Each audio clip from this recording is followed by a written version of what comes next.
예, 법정 시한과 정기국회 내에 처리하지 못한 내년도 예산안을 놓고 국회의장이 최종 통보한 시한이 하루 앞으로 다가왔습니다.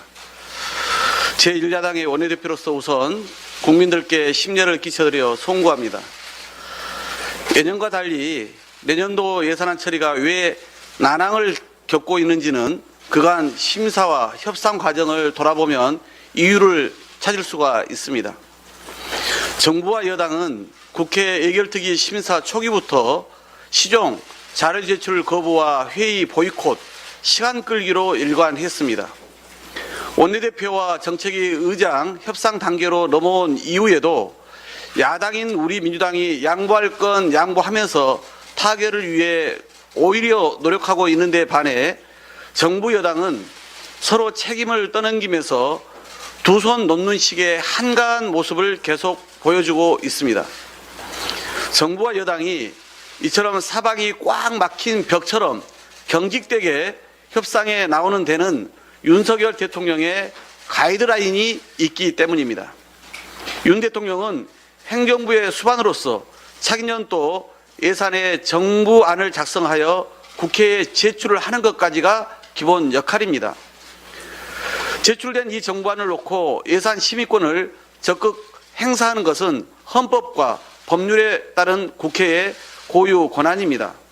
하지만 대한민국 국회를 행정부의 들러리쯤으로 여기는 윤 대통령은 정부와 여당의 가이드라인을 직접 제시하며 국회의 자율적 협상 공간을 없애버렸습니다.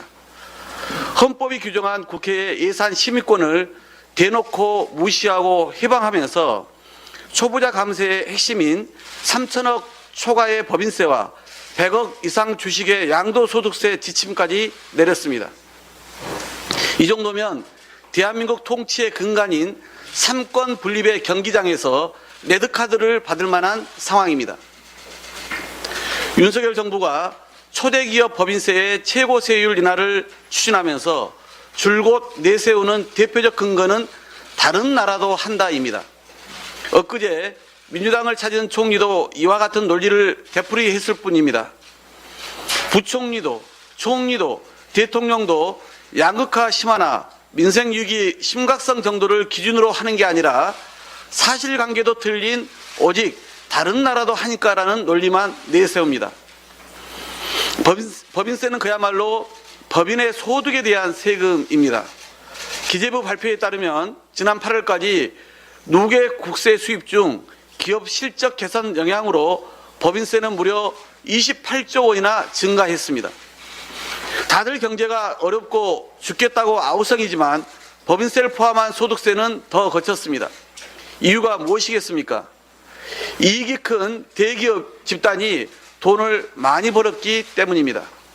ICT 기업, 플랫폼 기업, 정유사, 은행, 소비재 기업들은 막대한 이익을 거두었습니다.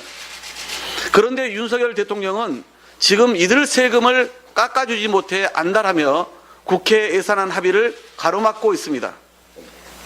과세표준 2억에서 5억 구간에 5만 4천여 개 중소기업, 중견기업의 세율을 10%로 낮춤으로써 윤석열 대통령의 공약인 법인세 감면 이행에는 협조를 민주당이 해주겠다는데도 여기에는 관심을 갖지 않고 정작 이익을 많이 내고 있는 초대기업의 세금을 깎아주는 데만 왜 혈안인지 납득되지 않습니다.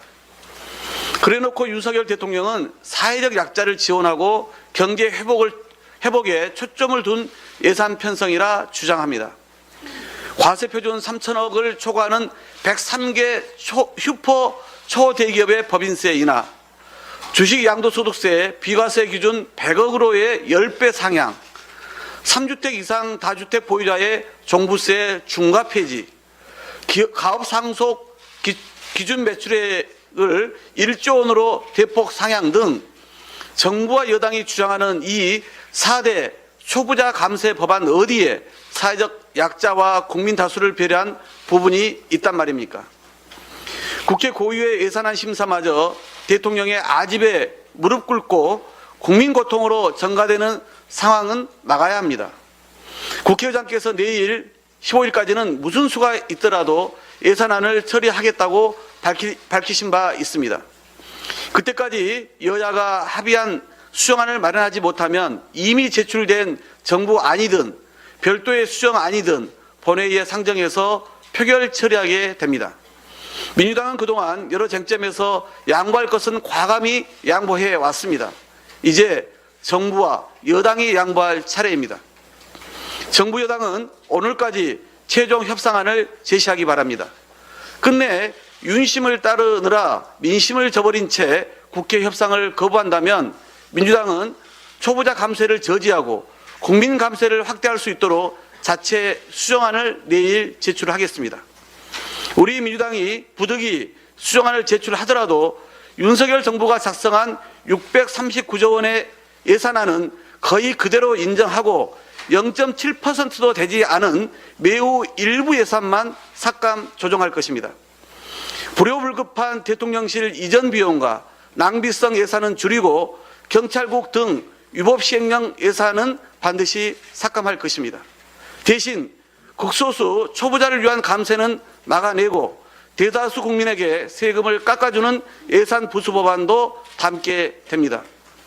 감세를 통해서 중소 중견기업, 유리지갑 직장인들, 고금리의 월세 부담으로 신음하는 많은 국민께 더 두터운 혜택을 드리고자 하는 것입니다. 우리 민주당은 정부와 여당이 지금이라도 전향적인 입장을 내놔서 합의된 수정안으로 예산이 최종 처리될 수 있기를 진심으로 바랍니다. 하지만 내일은 예산안을 반드시 처리해야 하므로 데드라인은 분명히 오늘까지입니다. 정부 여당과 윤석열 대통령이 부디 대승적인 결단을 내리길 촉구하며 답변을 기다리겠습니다. 이상입니다.